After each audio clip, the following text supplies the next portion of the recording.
افغان طالبان کی جانب سے ٹی ٹی پی کو سہولت کاری پر پاکستان کا اظہار تشویش۔ Afghan deputy head of mission کی وزارت خارجہ طلبی، پاکستان نے شدید احتجاج ریکارڈ کرایا ہے۔ مزید جان لیتے ہیں، نمائندہ خصوصی سمیرہ خان ہمارے ساتھ موجود ہیں۔ سمیرہ صاحبہ بتائیے کیا کہا گیا ہے پاکستان کی جانب سے؟ جی بالکل، جیسے ہمیں اس وقت اطلاعات تھی ذرائع کے حوالے سے، مگر ہم نے انتظار کیا، وہ ڈیمارش بلاخر ہوا ہے دفتر خارجہ میں۔ پاکستان نے شمالی وزیرستان میں پاک فوج کے کیمپ پر ہونے والے دہشت گرد حملے کی شدید الفاظ میں مذمت کرتے ہوئے افغان طالبان کے ڈپٹی ہیڈ آف مشن جو اسلام آباد میں بیٹھتے ہیں ان کو باضابطہ احتجاج ریکارڈ کرایا ہے، جسے ڈیمارش کہتے ہیں۔ حملے میں خوارج سے تعلق رکھنے والے خوارجی گل بہادر گروپ کے دہشت گردوں نے کارروائی کی تھی۔ 4 پاکستان کے فوجی جوان شہید ہوئے تھے۔ وزارت خارجہ نے افغان طالبان حکومت کو سختی سے یہ متنبع کیا ہے کہ آپ کی زمین کو دہشت گردی کے مقاصد کے لیے استعمال ہونے سے روکیں۔ فتنہ الخوارج کو حاصل سہولت کاری اور حمایت پاکستان کی سلامتی کے لیے سنگین خطرہ بن چکی ہے۔ بہت شکریہ آپ کا سمیرہ۔ نیشنل ہائی وے اتھارٹی کو 500 ارب مالیت کی کمپنی بنانے کا مشن، وفاقی وزیر مواصلات عبدالعلیم خان نے سینٹ کی قائمہ کمیٹی کو قومی موٹر ویز اور شاہراہوں کی تعمیر میں نمایاں پیش رفت سے آگاہ کر دیا ہے۔ موٹر ویز اور قومی شاہراہوں پر نئے سال ایئر ایمبولنس سروس شروع کرنے کی خوشخبری بھی سنا دی ہے۔ رپورٹ کریں گے شکیل احمد۔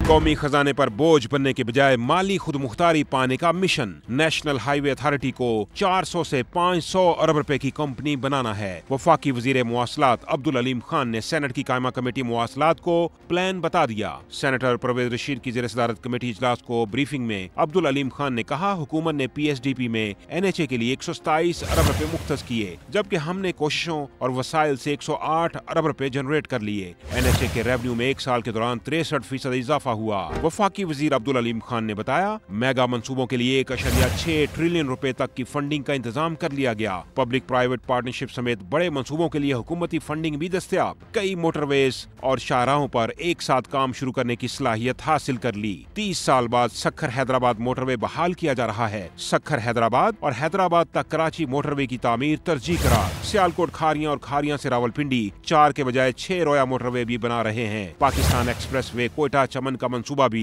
2 سال میں مکمل کریں گے۔ کمیٹی کو لواری ٹنل، چترال شندور روڈ سمیت دیگر منصوبوں میں پیش رفت سے بھی آگاہ کیا گیا۔ عبدالعلیم خان نے سال 2026 سے قومی شاہراہوں پر ایئر ایمبولنس سروس شروع کرنے کی خوشخبری بھی سنا دی۔ اور اب آپ کو بتاتے ہیں کہ پنجاب میں پہلی بار سرکاری اداروں کی کارکردگی جانچنے کے لیے پنجاب پرفارمنس مینجمنٹ یونٹ قائم کر دیا گیا ہے۔ صوبے میں ورچوئل ٹور وال بھی قائم کر دی گئی ہے۔ وزیر اعلیٰ مریم نواز کی زیر صدارت خصوصی اجلاس میں بریفنگ دی گئی کہ وزیر اعلیٰ ڈیش بورڈ کے ذریعے صوبے بھر کی لائیو مانیٹرنگ خود کریں گی۔ ہر افسر اور اہلکار کی حاضری اور کارکردگی بھی چیک کی جائے گی۔ پنجاب پرفارمنس مینجمنٹ یونٹ میں 22 اہم پرفارمنس انڈیکیٹرز کی مسلسل مانیٹرنگ ہوگی۔ مہنگائی، کھلے مین ہولز، آوارہ کتے، وال چاکنگ، ابلتے نالے، قبرستان، ریڑی یا بازار اور تمام اداروں کے سٹاف اور افسران کی نگرانی بھی ہو سکے گی۔ کراچی کے P A F airman academy Korangi passing out میں ٹریننگ پریڈ مکمل کرنے والے 1155 ٹرینیز کو اسناد سے نوازا گیا۔ پاسنگ آؤٹ پریڈ کی تقریب سے خطاب کرتے ہوئے ایئر مارشل کاشف قمر نے کہا کہ پاک فضائیہ ایک نہایت پیشہ ور ادارہ ہے، جس مثالی جرات کو آپریشنل تیاری کی وجہ سے ایک مؤثر جنگی قوت کے طور پر تسلیم کیا جاتا ہے۔ اور اس وقت اہم خبر آ رہی ہے کہ شمالی وزیرستان کے علاقے بویا میں سیکیورٹی فورسز کیمپ پر دہشت گرد حملہ ہوا ہے۔ آئی ایس پی آر کا ایسا بتانا ہے، تو ابتدائی اطلاعات مل رہی ہیں شمالی وزیرستان کے علاقے بویا سے، جہاں سیکیورٹی فورسز کے کیمپ پر دہشت گردوں نے حملہ کیا ہے۔ آئی ایس پی آر کی جانب سے ایسا بتایا گیا ہے۔ نقصان کتنا ہوا ہے اس سے متعلق جیسے جیسے ہمیں اطلاعات ملتی رہیں گی ہم آپ کو آگاہ کرتے رہیں گے، لیکن ابھی جو ابتدائی اطلاعات ہمیں مل رہی ہیں آئی ایس پی آر کا یہ بتانا ہے کہ شمالی وزیرستان کے علاقے بویا میں سیکیورٹی فورسز کے کیمپ پر دہشت گرد حملہ ہوا ہے۔ اس دہشت گرد حملے سے متعلق آئی ایس پی آر کی جانب سے مزید کیا بتایا گیا ہے جان لیتے ہیں۔ نمائندہ خصوصی سمیرہ خان ہمارے ساتھ موجود ہیں۔ جی سمیرہ، بتائیے کیا بتانا ہے اس دہشت گرد حملے سے متعلق آئی ایس پی آر کا؟ جی، آئی ایس پی آر نے کافی تفصیلی بیان جاری کیا ہے کہ دہشت گردوں نے 19 تاریخ کو سیکیورٹی کیمپ کی آؤٹر سیکیورٹی وال توڑنے کی کوشش کی، تاہم مستعد اور بہادر جوانوں نے بروقت کارروائی کرتے ہوئے ان کے ناپاک عزائم کو ناکام بنایا۔ حملہ آوروں نے مایوسی میں ایک بارود سے بھری گاڑی کیمپ کی بیرونی دیوار سے ہی ٹکرائی، جس کے نتیجے میں دیوار منہدم ہوئی ہے اور قریبی شہری آبادی کو شدید نقصان پہنچا ہے. ایک مسجد بھی شامل ہے اس میں, جن میں خواتین اور معصوم بچے بھی شامل ہیں. ISPR کے مطابق یہ اقدام دہشت گردوں کی سفاکیت اور انسان دشمنی کا واضح ثبوت ہے, مگر جو انٹرنل سیکیورٹی جو پیراڈائم تھا اس کے حوالے سے بتاتے چلیں کہ سیکیورٹی فورسز نے ایک بھرپور پیشہ ورانہ مہارت کے ساتھ جوابی کارروائی میں 4 دہشت گردوں کو ہلاک کیا ہے فتنہ الخوارج کے.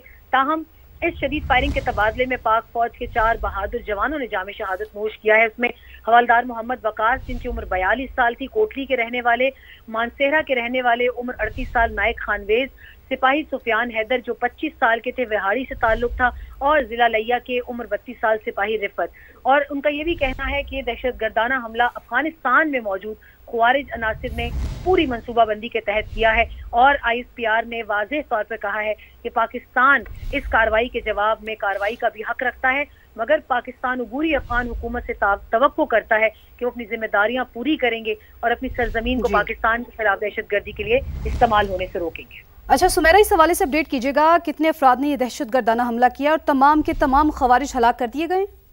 جی بالکل, 4 دہشت گردوں کی ہلاکت کی اطلاع ہے ابھی تک, اور پاک فوج کے 4 جوان بھی اسی لیے شہید ہوئے ہیں کہ انہوں نے مکمل ایک شدید فائرنگ کے تبادلے میں ان کو ایلیمینیٹ کیا ہے تاکہ یہ دوسری جانب سول آبادی میں جا کر کسی قسم کا کوئی نقصان نہ پہنچائیں, کیونکہ پلان بی ان دہشت گردوں کا یہی تھا کہ اگر یہ آؤٹر وال کو توڑ کر ناکام ہوتے ہیں تو یہ واپس سول آبادی میں جا کے مسلح ہو کر لوگوں کو نقصان پہنچائیں گے, جس طرح لاسٹ ٹائم آپ لوگوں نے بنو میں دیکھا تھا کہ اسی طرح کی کارروائی کی گئی تھی کوئی 1 مہینہ 1.5 مہینہ پہلے, اور اس میں بھی سیکیورٹی فورسز پہ ناکامی کی صورت میں پلان بھی یہی تھا خوارج کا کہ وہ مسلح ہو کر سول آبادی میں جا کر عورتوں اور بچوں کو خاص طور پر نشانہ بنائیں گے. اچھا, اور کچھ بتایا گیا ہے کہ اس کے بعد, اس کارروائی کے بعد سینیٹائزیشن آپریشن بھی کیا سمیرہ جاری ہے اس علاقے میں؟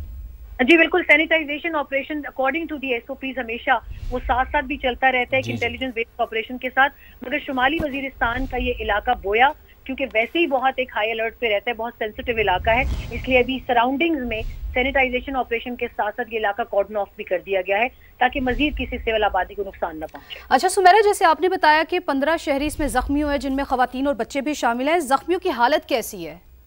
اس میں جو معمولی زخموں سے لے کے شدید زخموں تک بھی بتایا جا رہا ہے, مگر اس وقت پاک فوج کی جو وہاں پہ اپنا ایک سیکیورٹی فورسز کا کیمپ ہے وہاں پر بھی ان کا علاج جاری ہے, اور جو کرٹیکلی زخمی ہیں ان کو جو ہے وہ ایئر مینز کے ذریعے پشاور یا بنو یا جو بڑے CMHs ہیں اور بڑے ہاسپٹلز ہیں وہاں لانے کی تیاری کی جا رہی ہے تاکہ کسی قسم کی کرٹیکلٹی سے بچا جائے. ٹھیک ہے سمیرہ, آپ ہمیں اپڈیٹ کر رہی تھی, آپ کا بے حد شکریہ. سے TTP کو سہولت کاری پر پاکستان کا اظہار تشویش, Afghan deputy head of mission کی وزارت خارجہ طلبی, پاکستان نے شدید احتجاج ریکارڈ کرایا ہے. مزید جان لیتے ہیں, نمائندہ خصوصی سمیرہ خان ہمارے ساتھ موجود ہیں.